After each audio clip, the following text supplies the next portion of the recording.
13 जून 1968 की वाणी चल रही थी। दूसरे पेज के मध्यांत में बात चल रही थी भारत का ही ऑलराउंड पार्ट है। भारत के अलावा और कोई खंड को नहीं कहेंगे कि इस धरती पर ऑलराउंड पार्ट है।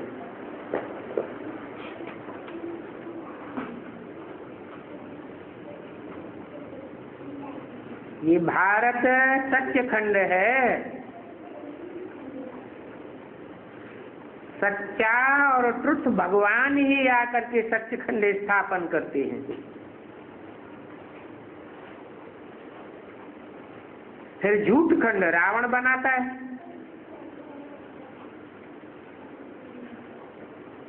झूठ खंड बनता है तो सत्य की रत्ती नहीं रहती। इसीलिए गुरु भी सच्चे नहीं मिलते।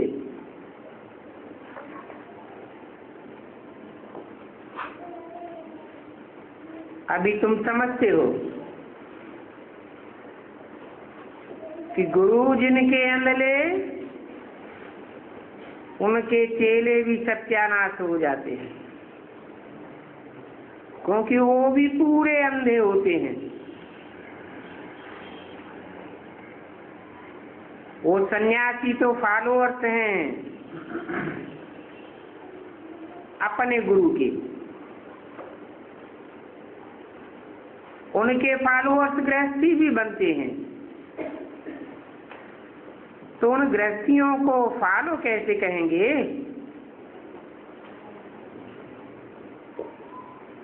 गुरु को फॉलो करने वाले तो हुए नहीं, क्योंकि वो सन्यासी गुरु तो कफनी पहनते हैं और उनके फॉलोअर्स गृहस्थी तो कफनी नहीं पहनते।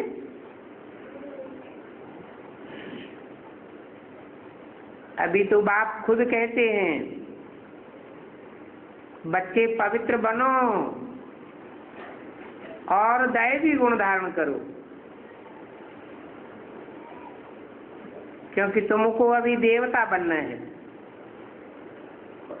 तो दैवी गुण धारण करना पड़े। ये सन्यासी कोई संपूर्ण निर्विकारी थोड़े ही है। संपूर्ण निर्विकारी तो उन्हें कहा जाता है जिनके मनसा के संकल्प भी निर्विकारी हो, वाचा भी निर्विकारी हो और कर्मेंद्रियों के कर्म भी निर्विकारी हो।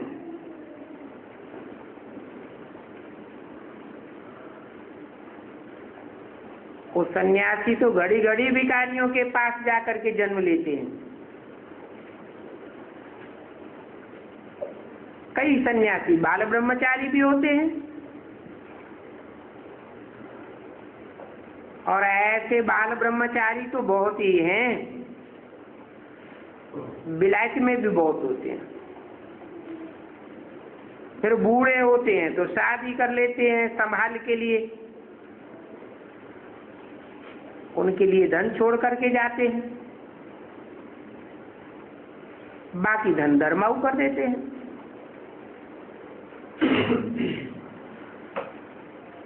यहाँ तो उनका बच्चों में बहुत मोह है, ममत्व बहुत है। जांच रखते हैं हमारे बच्चे पिछाड़ी में ठीक चलाते हैं या नहीं। परंतु आजकल के तो बच्चे हैं ही बिच्छू टिंडन। सोचते हैं बाप वानप्रस्थ में गया तो अच्छा हुआ, हमको चाबी तो मिल गई। जीते जी सारा खाना ही खराब कर देते हैं। फिर बाप को भी कहने लग पड़ते हैं यहाँ से निकल जाओ। तो अभी बाप समझाते हैं कि तुम बच्चे प्रदर्शनी में ये लिख सकते हो कि बहनों और भाइयों आकर के रचयिता और रचना के आदि मध्य अंत का ज्ञान सुनो। कैसे ये सृष्टि आदि में सतो प्रधान होती है और कैसे सारी सृष्टि अंत में तमो प्रधान बन जाती है। इस सृष्टि चक्र को जानने से तुम चक्रवर्ती देवी देवता विश्व के महाराजा महारानी बन जाएंगे। ये बाबा बच्चों को ज्ञान देते हैं, क्योंकि सदगति क्या है, ज्ञान से करने वाला सदगुरु एक ही है, बाकी सभी तो अंधले गुरु हैं। खुद अंधकार में है, चेलों को भी अंधकार में ले जाते।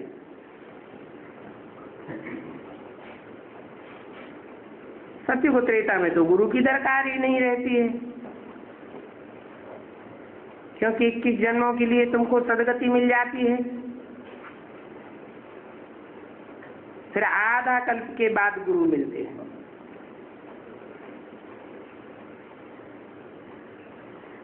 वो गुरु भी अंधे, उनके फॉलोअर्स भी अंधे हो जाते। ये है ही अंधों की दुनिया। इन अंधे गुरुओं से तुम्हारी भी सत्यानाश हुई है ना। ये बाबा भी कहते हैं हमने 12 गुरु किए, तो सत्यानाश होकर तमो प्रधान बन पड़े। अभी बात कहते हैं ये बहुत जन्मों के अंत का जन्म है।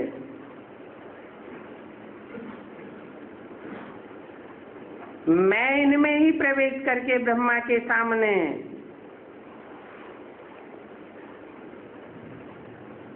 तुम बच्चों के सामने हूं।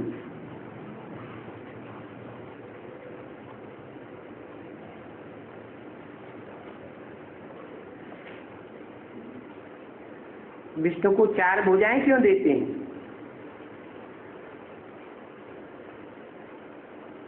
उन 4 भुजाओं में 2 हैं मेल की भुजाएं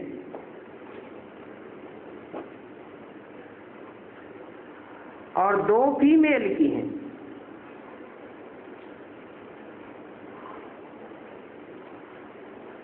भुजा सहयोगी को कहा जाता है। तो 4 आत्माएं हैं जिनके स्वभाव संस्कार का कॉम्बिनेशन होता है। 2 मेल के रूप में स्वभाव संस्कार और 2 फीमेल के रूप में। बाकी यहाँ वाला कोई मनुष्य ऐसा थोड़ा ही होता है 4 भुजा वाला। इसको समझाने के लिए है। विष्णु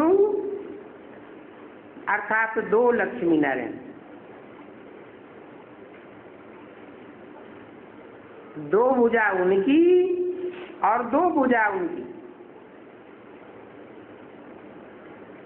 ब्रह्मा को भी दिखाते हैं 2 भुजा ब्रह्मा की, 2 भुजा सरस्वती। तो दोनों ही बेहद की भुजाएं हो गई। ऐसे नहीं कि सन्यास करके कोई दूसरी जगह चले जाना है, नहीं। बाप कहते हैं गृहस्थ व्यवहार में रहते इस नरक का बुद्धि से त्याग कर दो। इस नरक को भूल जाओ, स्वर्ग को याद करो। नरक को पुरानी दुनिया कहा जाता है और स्वर्ग को नई दुनिया कहा जाता है।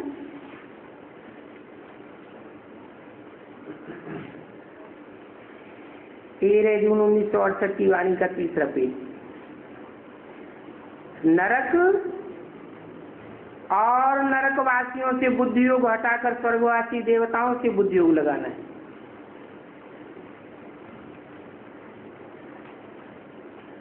अभी तो सब ही नरकवासी हैं, परंतु आत्माएं तो बजाने वाली है ना। कोई स्वर्ग में पार्ट बजावेंगी, पक्के देवता का पार्ट बजावेंगी, कोई कच्चे देवता का पार्ट बजावेंगी। तुम्हारा बुद्धि योग रहना चाहिए पक्के ब्राह्मण को पक्के देवताओं के साथ। तो देवात्माएं भी हैं और आसुरी धर्म में कन्वर्ट होने वाले भी हैं।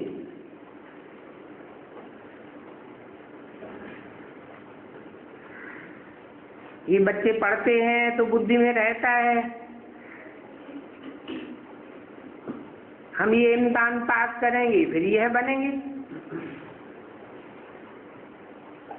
इन गुरु लोगों के पास तो कोई भी अहम ऑब्जेक्ट नहीं होती। ये क्या बनाते हैं? हमारी भी सत्यानाश कर दी और भारत की भी सत्यानाश कर दी। भारत की तो और ही सत्यानाश कर दी है। आगे गुरु करते थे जबकि वानप्रस्थावस्था होती थी।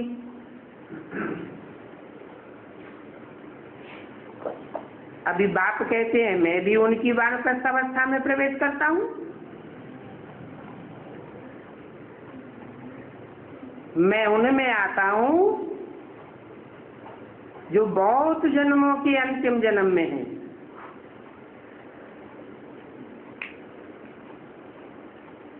चक्कर लगाते लगाते 84 के चक्र में आते आते अंत में सत्यानाश हो गई।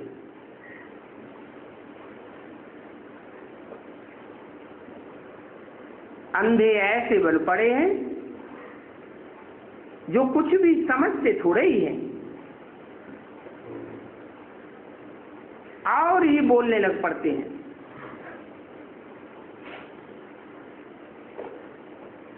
दुनियावी लोग कहते हैं अपन को भगवान समझते हैं, फलाना कहते हैं। अरे इन चित्रों में तो साफ लिखा हुआ है भगवानवाद। मैं बहुत जन्मों के अंत वाले जन्म में ही प्रवेश करता हूं। ऐसों में प्रवेश करता हूं जिन्होंने शुरू से लेकर के अंत तक पाठ बजाया।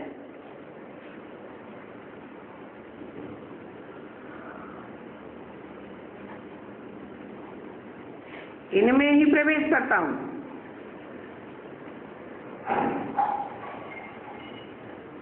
और इसको फिर पहले नंबर में आना है। कहते भी हैं ब्रह्मा तो विष्णु, विष्णु तो ब्रह्मा। जो आदि है तो अंत, जो अंत ब्रह्मा है तो आदि विष्णु। ब्रह्मा को भी 4 भुजाएं देते हैं और विष्णु को भी 4 भुजाएं देते हैं। हिसाब भी है। जो ब्रह्मा सरस्वती सो लक्ष्मी नारायण। फिर लक्ष्मी नारायण तो ब्रह्मा सरस्वती बनते हैं। तुम झट ये हिसाब बतलाते हो। विष्णु अर्थात ये लक्ष्मी नारायण 84 जन्म लेते लेते फिर आकर के ये साधारण ब्रह्मा साधारण रूप में सरस्वती बनते हैं। इनका नाम भी बाद में बाबा ने ब्रह्मा रखा है।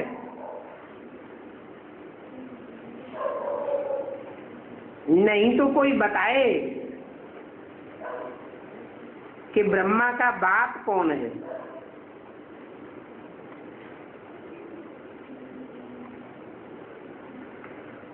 तुमसे पूछेंगे तो तुम कहेंगे जरूर कि ब्रह्मा का बाप शिव बाबा।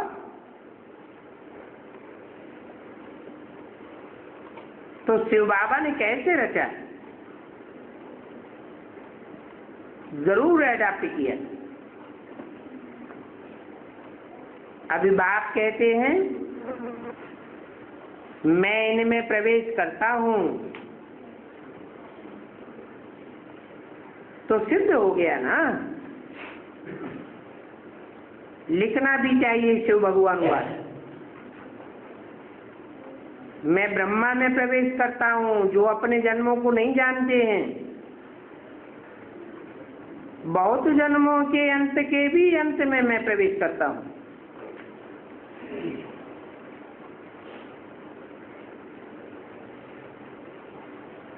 बहुत जन्म कितने? 84। और 84वें जन्म का अंत क्या हुआ? बहुत जन्म होते हैं 84। 84वें जन्म में प्रवेश करता हूँ तो नाम बदल देता हूँ। नाम पड़ता है ब्रह्मा, फिर ब्रह्मा के भी अंतिम जन्म के हिस्से में प्रवेश करता हूँ। वो भी जब वानप्रस्थ अवस्था होती है तब आता हूँ।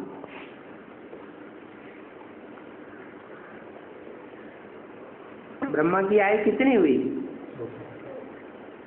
टोटल आए 100 साल।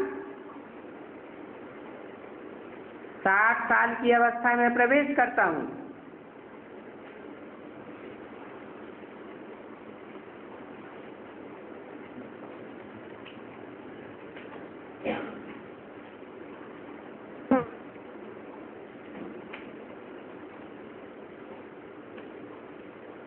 तो कौन सा वर्ष हुआ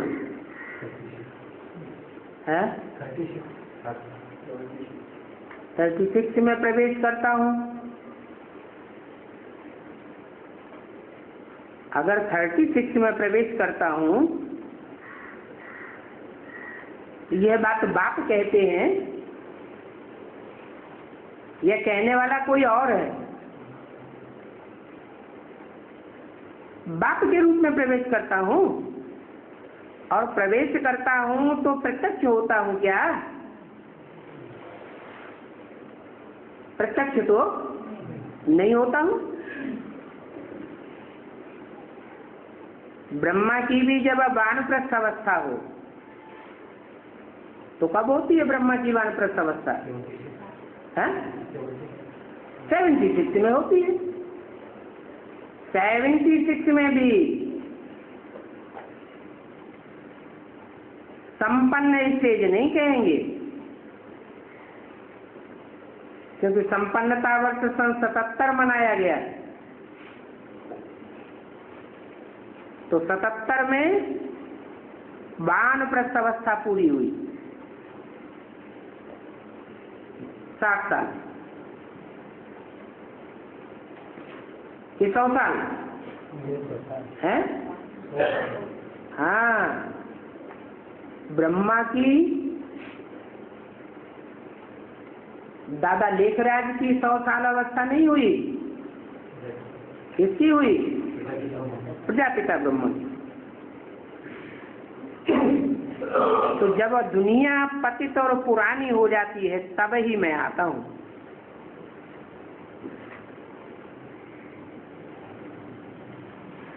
कौन सी दुनिया पतित और पुरानी हो जाती है?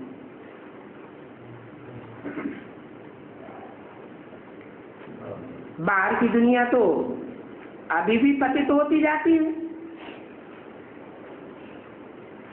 ब्राह्मणों की दुनिया भी पतित और पुरानी हो जाती है। जो ब्राह्मण तो देवता बनते हैं। तो कितना सहज बतलाता हूँ। गायन भी है, धृतराष्ट्र की औलाद अंधे।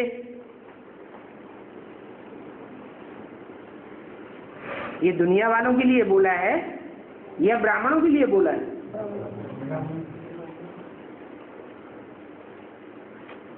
दुनिया वालों में तो कौरव पांडव यादव होने की बात ही नहीं।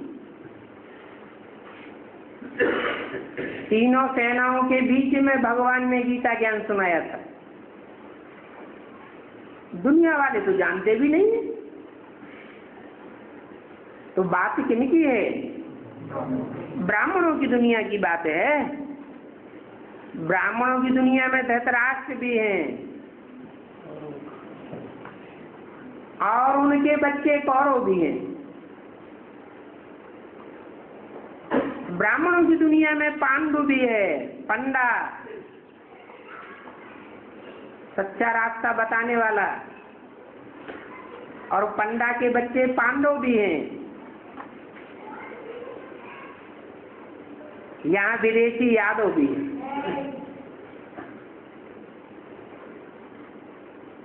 जो द्वापर युग से विदेशी धर्मों में कन्वर्ट हो जाते हैं।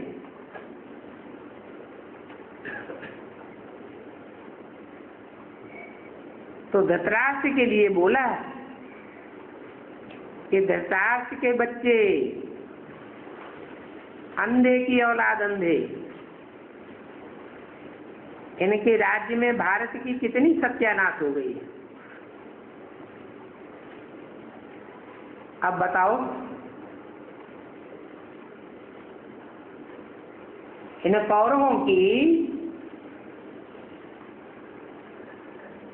कौरवों के राज्य में भारतवासियों की सत्यानाश की किसने? इसका निमित्त कौन है? अरे यथा राजा तथा प्रजा। राजा अंधा होगा तो सारी प्रजा भी अंधी हो जाती है। कितनी सत्यानाश हो जाती है। जरूर कहेंगे इन गुरुओं ने सत्यानाश की है। आगे 60 वर्ष में गुरु करते थे,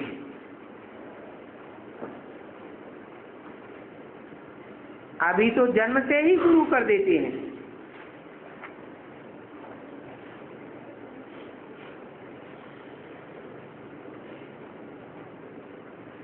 ये भी शूटिंग कहाँ होती है? कैसे?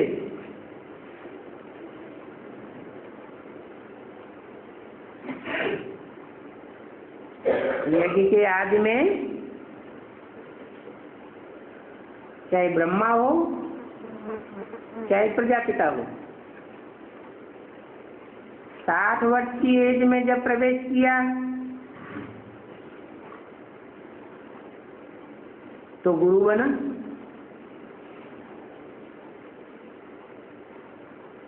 अभी तो एडवांस में छोटे छोटे बच्चे भी आ जाते हैं।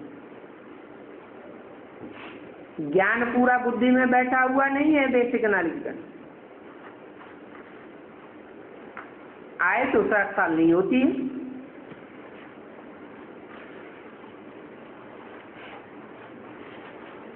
ये छोटी उम्र में गुरु करना कहाँ से सीखे हैं?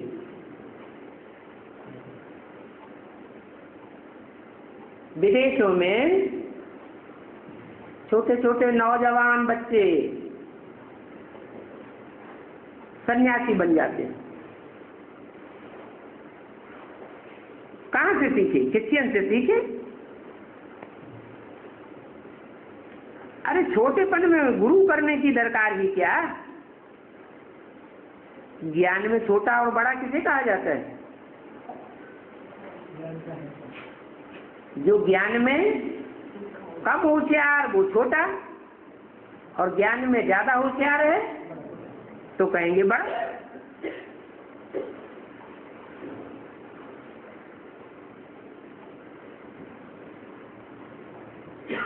समझते हैं छोटेपन में मरेंगे तो सदगति को पालेंगे। अभी बात समझाते हैं। यहाँ इस पतित दुनिया में कोई की भी सदगति नहीं हो सकती, क्योंकि पतित दुनिया में सब पतित हैं और पावन दुनिया में सब पावन ही होंगे। बात कहते हैं तुम्हारे गुरु लोग अंधे थे तो तुम्हारी सत्यानाश हो गई। अभी ऊंच से ऊंच बाप तुमको मिला है तो कितना ऊंच बनाते हैं। भक्ति में तुम सीढ़ी उतरते आए हो।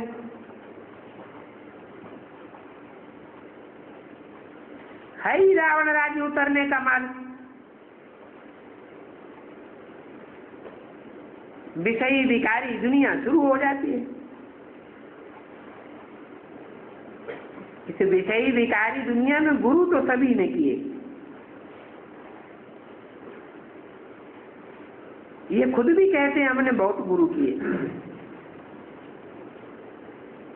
इन गुरुओं ने ऐसी ऐसी बातें सुनाई हैं जो गालियां ही गालियां दी हैं। भगवान जो सभी की सदगति करते हैं उनको भी गालियां दे दी।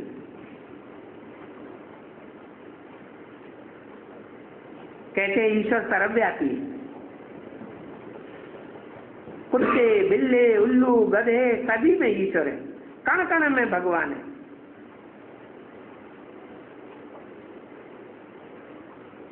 पेट ही नहीं भरता।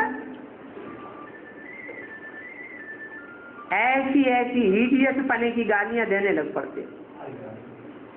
कहते ठीक कर भीतर में परमात्मा है।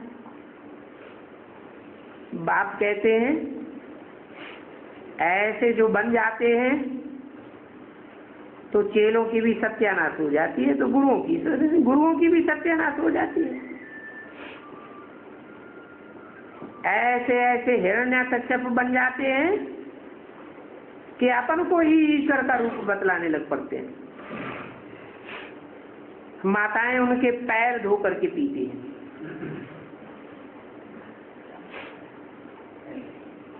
अभी भी देखो, बाप आकर इतना ज्ञान सुनाते हैं तो भी गुरुओं का पीछा नहीं छोड़ती।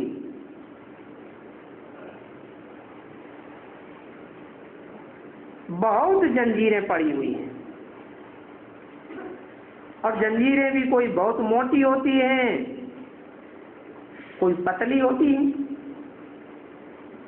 कोई सोने की जंजीर, कोई लोहे की जंजीर। लोहे की जंजीर लौकिक दुनिया वालों की होती है, सोने की जंजीर अलौकिक ब्राह्मण परिवार में पड़ती है।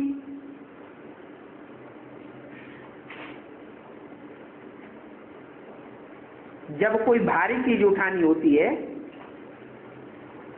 तो कितनी मोटी जंजीर उठाते हैं, मजबूत। इनमें भी ऐसे हैं, कोई तो आकर के तुम्हारा सुनेंगे और अच्छी रीति पढ़ेंगे, कोई नहीं समझते हैं तो ध्यान नहीं देते, एक कान से सुनते हैं दूसरे कान से निकाल देते।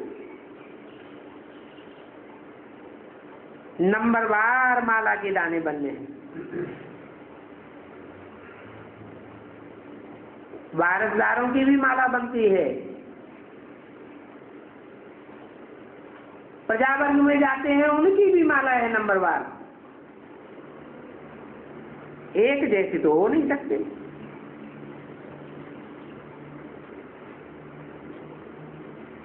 मनुष्य भक्ति मार्ग में माला से मिलते हैं।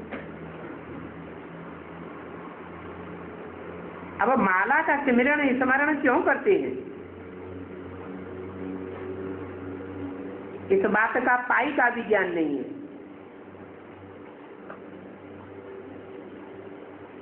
पूछो क्यों करते हो तो कहेंगे गुरु ने कहा है माला फेरते रहो।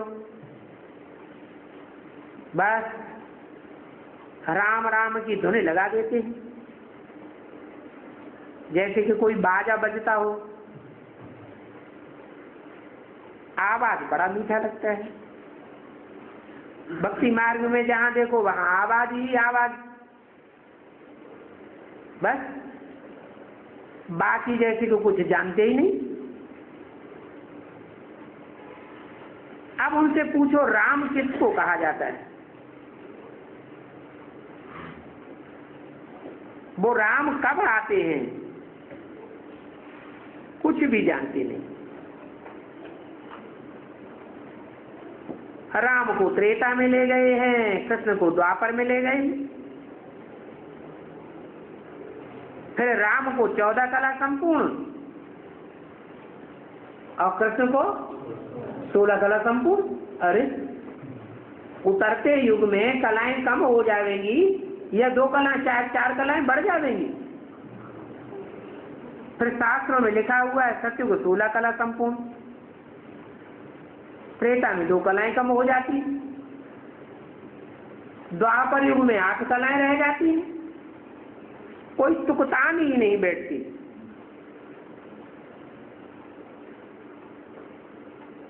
ये सब चरियाई किसने सिखाई? जरूर कहेंगे उन गुरुओं ने सिखाई। अरे कृष्ण ने गीता द्वापर में सुनाई तो फिर उसका रिजल्ट क्या हुआ?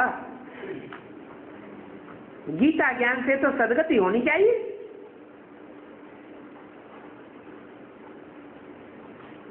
फिर द्वापर के बाद कौन सा युग आया? सदगति का युग है, सतयुग है या दुर्गति का युग है? ये तो और ही पतित बन पड़े। तो भगवान के आने का फायदा क्या हुआ? द्वापर के बाद तो कलयुग आता है, तमो प्रधान युग है। अभी बाप कहते हैं मैं तो कलयुग अंत और सतयुग आदि के संगम पर आता हूं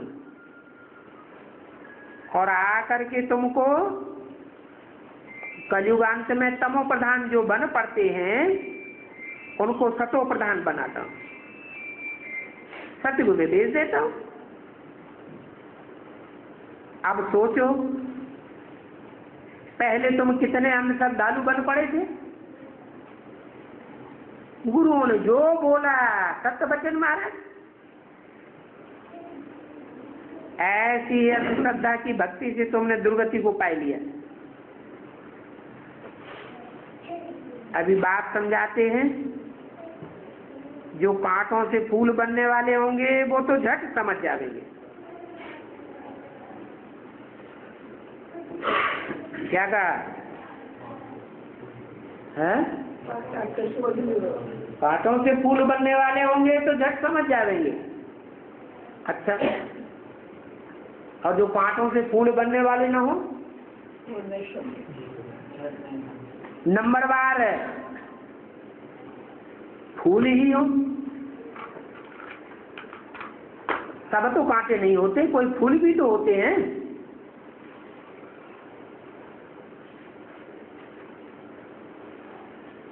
तो जो फूल होंगे वो झट नहीं समझेंगे,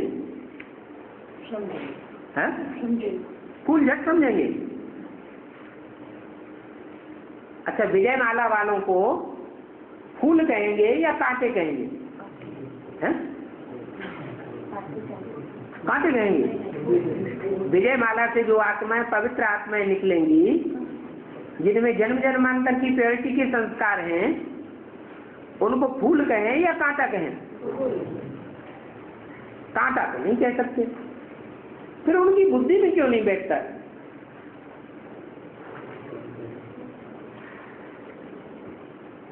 क्योंकि बाप पतितों को ही आकर पावन बनाते हैं। तो कहेंगे ये तो बिल्कुल सच्ची बात है। कोई कोई लोग अच्छी रीति समझते हैं, क्योंकि तुम तो बहुत अच्छा समझाते हो कि 84 जन्मों की कहानी भी बरोबर है। जानते हो ज्ञान का सागर तो एक ही बाप है। 13 जून 1968 की वाणी का 4था पेज। वो ज्ञान सागर बाप एक ही बार आते हैं पतित दुनिया को पावन बनाने के लिए। तो ऐसे बाप को फिर कितनी ग्लानि करते हैं, कितनी गालियां देते हैं। कच्छ अवतार, मत्स्य अवतार, परशुराम अवतार। कहते हैं परशुराम ने हिंसा करने के लिए कुल्हाड़ा उठाया, मारामारी की। अभी भगवान हिंसा करना सिखावेंगे?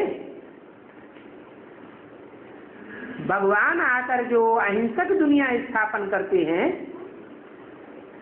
डबल हिंसा से अहिंसा से छुड़ाते हैं, वो एक ही हिंसा करेंगे क्या? ऐसी असत्य बातों को सत्य सत्य करते रहते, असत्य सुनते सुनते असत्य ही बन जाते हैं। अभी तुम बच्चे समझते हो, वो सत्य वचन करने का युग है भक्ति मार्ग, और ये है ज्ञान मार्ग। यहाँ तो हर बात बुद्धि से समझी जाती है और समझाई जाती है, और ज्ञान सुनाने वाला तो एक ही ज्ञान सागर है, उनकी ही महिमा गाई जाती है।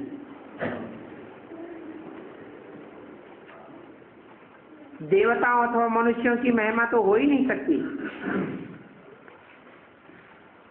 कोई भी देवताएं पतितों को पावन बना ही नहीं सकते, और मनुष्य गुरुओं ने तो जन्म जन्मांतर सत्यानाश किए। मनुष्य मनुष्य का उद्धार कर ही नहीं सकता।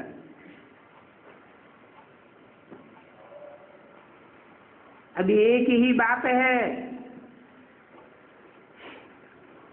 जो मुकर्रर मनुष्य तन में आता है वो मनुष्य शक्ति का बीज है, और चैतन्य भी है।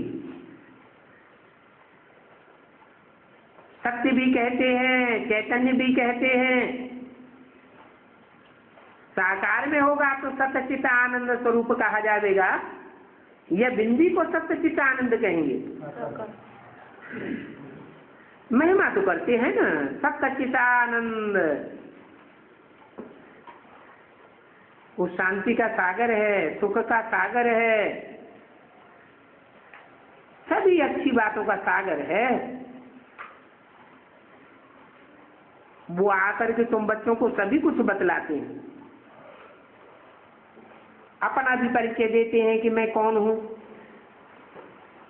बाप का परिचय बाप के अलावा और कोई दे भी नहीं सकता।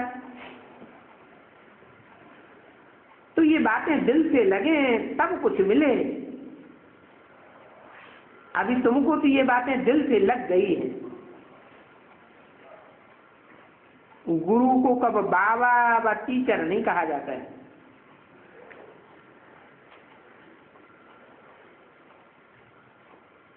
तुम्हारे पास बहुत बुद्धि भी आते हैं जो कुछ भी समझते नहीं।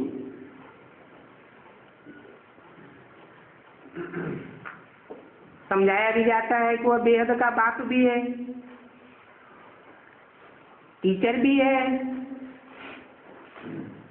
क्योंकि रचयिता और रचना के आदि मध्य अंत का ज्ञान देते हैं। वो सच्चा सदगुरु भी है। एक ही स्वरूप है जो नंबरवार पार्ट बजाते हैं। बाप का भी पार्ट बजाते हैं, टीचर का भी पार्ट बजाते हैं, सदगुरु भी का भी पार्ट बजाते हैं। सदगुरु बनकर के सबको शांति धाम सुख धाम ले जाते हैं। और आते कब है? दिन में आते हैं या रात में आते हैं? दिन में आने की उनको दरकार ही नहीं। जब ठोकरें खाते हैं तब बाप को बुलाते हैं। तो मैं रात को ही आता हूं। घोर अंधियारी रात कब होती है?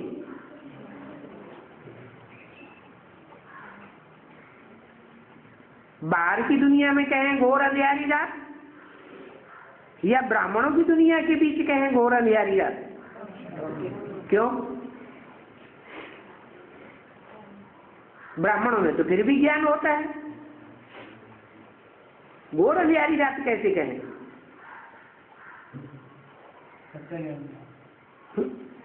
इसलिए कहें कि संक्षेप्तर में बल बेसिक ज्ञान होता है। फिर भी ज्ञान तो अपन को समझते हैं, लेकिन बाप की पहचान कोई को नहीं होती। तो कहेंगे कि ब्राह्मणों की दुनिया में भी घोर अंधेरी रात हो जाती है। यहाँ का ही गाय नहीं। रात्रि के कौन से टाइम पर आते हैं? कहते हैं घोर अंधियारी रात, रात्रि के 12 बजे शिवरात्रि मनाते हैं। तो कौन सा टाइम हुआ ब्राह्मणों की दुनिया में? हैं? ब्राह्मणों की दुनिया में संगम युग 100 वर्ष का है, उसमें घोर अंधियारी रात का टाइम कौन सा हुआ? अरे हाँ, तो वो टाइम कौन, 100 वर्ष के अंदर कौन सा टाइम है जो घोर अंधियारी रात, रात्रि के 12 बजे का टाइम है? 76। जबकि ब्राह्मण तो देवता बनने वाले भी घोर अंधियारी रात में आ जाते हैं। देवता वाली की शूटिंग होती है ना, कब पूरी होती है? 76 में देवता वर्ण की शूटिंग पूरी होती है। तो देवता जो ब्राह्मण तो बनते हैं वो भी अंधेरे में होते हैं। दुनिया वालों की तो बात ही नहीं, उनकी बात छोड़ो। तब कहा जाता है ब्रह्मा का दिन तो ब्राह्मणों का दिन, ब्रह्मा की रात तो ब्राह्मणों की रात। दादा लेखराज ब्रह्मा की घोर अंधियारी रात भी कब कहें?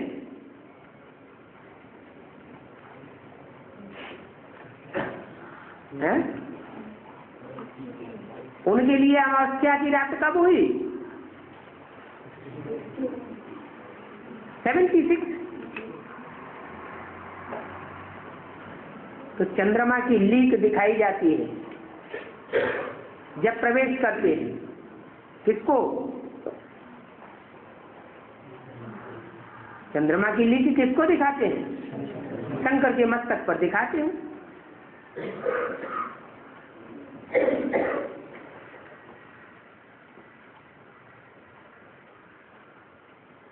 अभी है रात, अभी भी दिन नहीं हुआ है। घोर सोजरा कहें क्या? अभी भी अंधेरा है। अभी भक्ति मार्ग का अंत होता है। रात में धक्के बहुत खाने पड़ते हैं।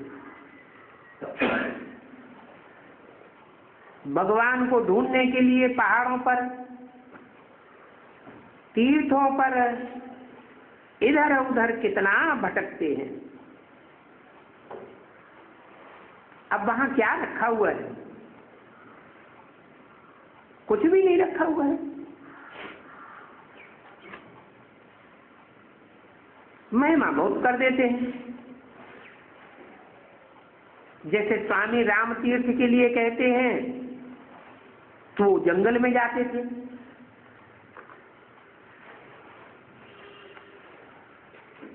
उनमें ताकत थी तो जंगल में रहते थे। ब्रह्म में लीन होने के लिए कितना माथा मारते हैं, परंतु कोई भी सन्यासी उदासी ब्रह्म में लीन तो हो ही नहीं सकते।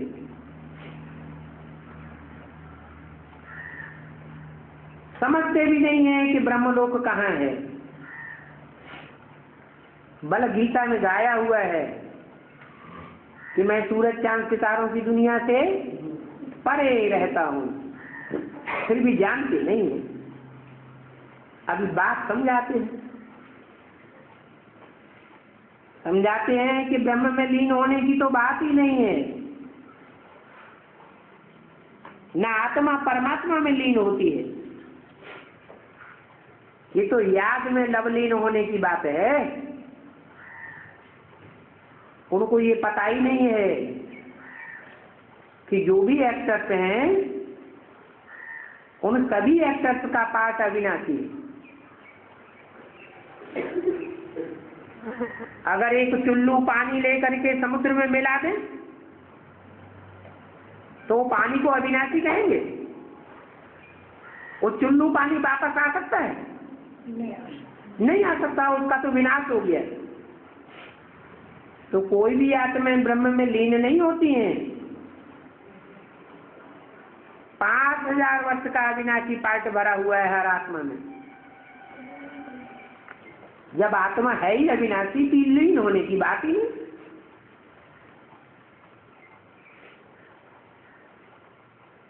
ड्रामा में अविनाशी पार्ट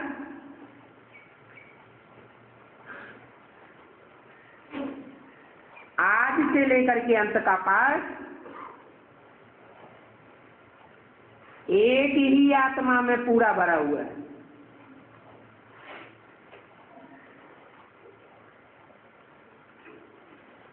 बाकी में कहेंगे नंबरवार। जो मनुष्य शक्ति का बीज कहा जाता है, पूरे 84 जन्मों का पार्ट भरा हुआ है। कितनी वंडरफुल बातें हैं, ये कुदरत है।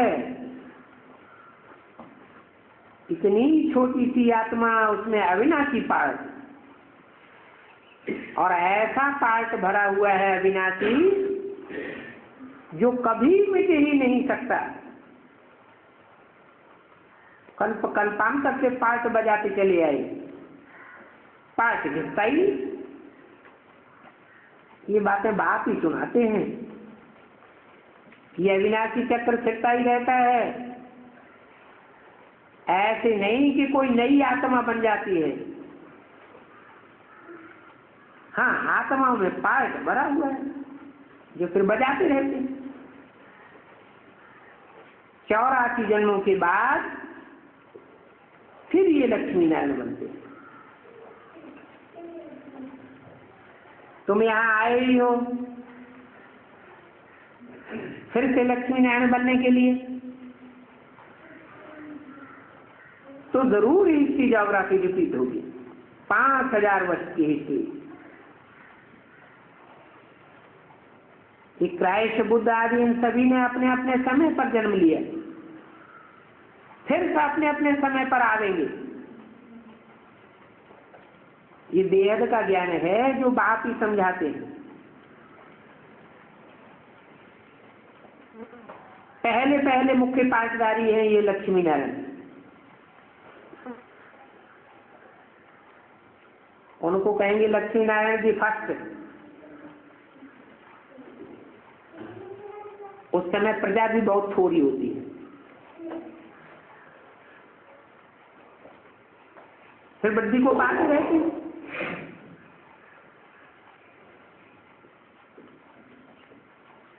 गाते भी हैं फकीरानू साहब। अभी तुम कभी फकीर हो ना, फिर साहबजादे बन जाते हो।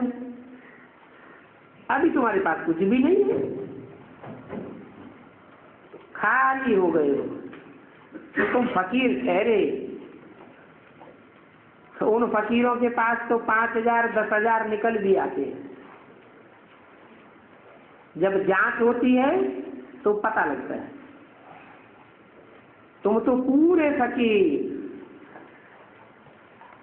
और पूरे फकीर से पूरे अमीर बन जाते हो।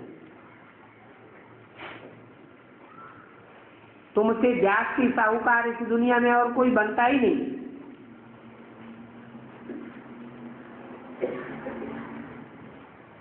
तो अभी ब्राह्मणों की दुनिया में जो पूरे फकीर नहीं बनते हैं वो पूरे अमीर भी नहीं बनते। जितना जितना फकीर बनते जाएंगे उतने फिर अमीर भी बनेंगे। गायन भी है बेगर टू प्रिंस,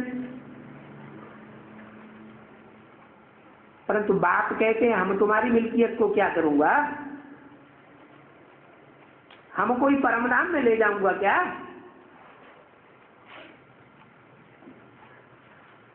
बच्चे बाप को देते हैं, ईश्वरीय सेवा में लगाते हैं, खुद फकीर बन जाते हैं, तो बाप क्या परमधाम में ले जाता है? क्या करता है?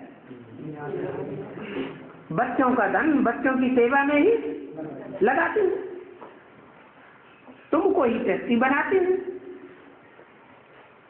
फिर जो सच्चे ट्रस्टी होते हैं उनके दिल में रहता है ये सभी कुछ ईश्वर ने दिया है, ईश्वर का है, ईश्वर ने ही दिया, और अगर परीक्षा के टाइम पर ईश्वर ने ही ले लिया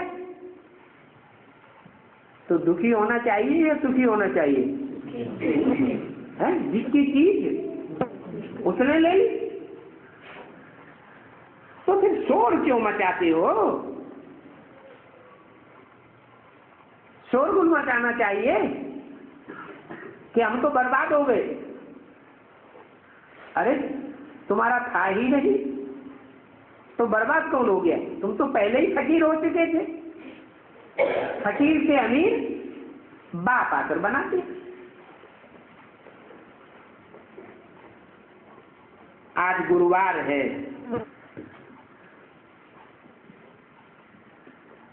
तो बृहस्पति की दशा हो जाती है। ये बृहस्पति की दशा है ऊंची से ऊंची। ये बहुत ऊंची से ऊंची दशा है। ऐसी दशा जिनके ऊपर बैठती है वो स्वर्ग में तो जरूर आ गई। ये दशाएं क्या होती है? राहु की दशा सबसे खराब, कहते हैं शनिचर की दशा, मंगल की दशा। बृहस्पति की दशा सबसे ऊंची बताते हैं कि क्या होता है।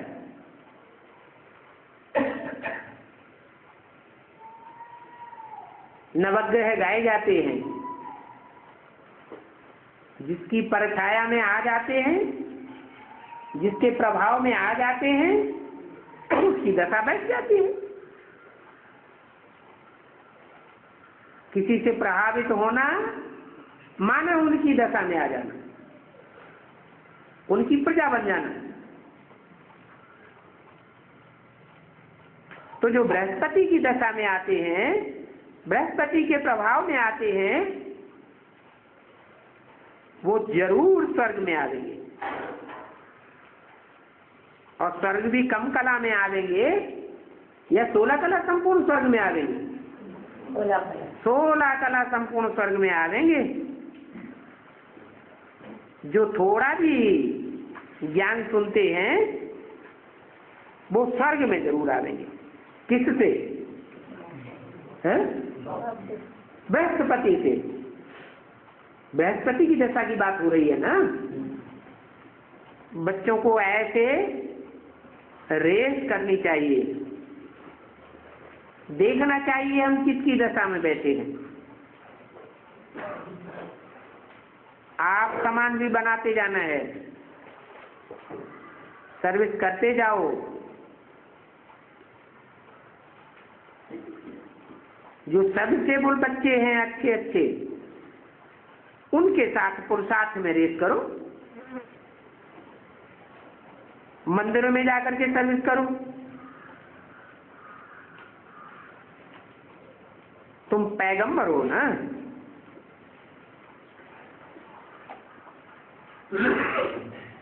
बाप का पैगाम देते हो। उन क्राइस्ट बुद्ध आदि को पैगंबर थोड़े ही कहेंगे। उनको कौन सा बाप मिलता है जो उनको पैगंबर कहे? बाप तो तुमको मिला है। वो कोई पैगाम नहीं लाते हैं। तुम बच्चे बाप का पैगाम देते हो।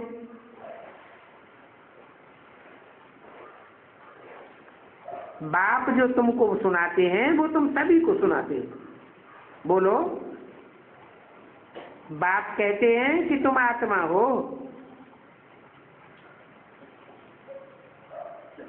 अभी तमो प्रधान आत्मा से सतो प्रधान आत्मा बनने के लिए मुझे याद करो, क्योंकि मैं ऐसी आत्मा हूं जो कभी तमो प्रधान नहीं बनता, न रजो प्रधान न सतो सामान्य। सदैव क्या हूं? सदैव सत्य ही सत्य। तो सत्य बाप को याद करना चाहिए, तो तुम्हारे पाप भस्म हो जाएंगे।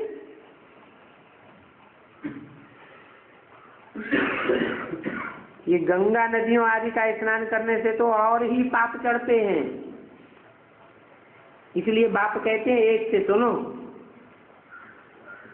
औरों से सुनेंगे तो पतित बन पड़ेंगे। उन नदियों आदि में तो गंदा पानी होता है, कितना कचरा हो जाता है। उन नदियों में जानवर भी ढेर रहते हैं, उनका भी कीचड़ा पड़ता रहता है। ह्यूमन जानवर,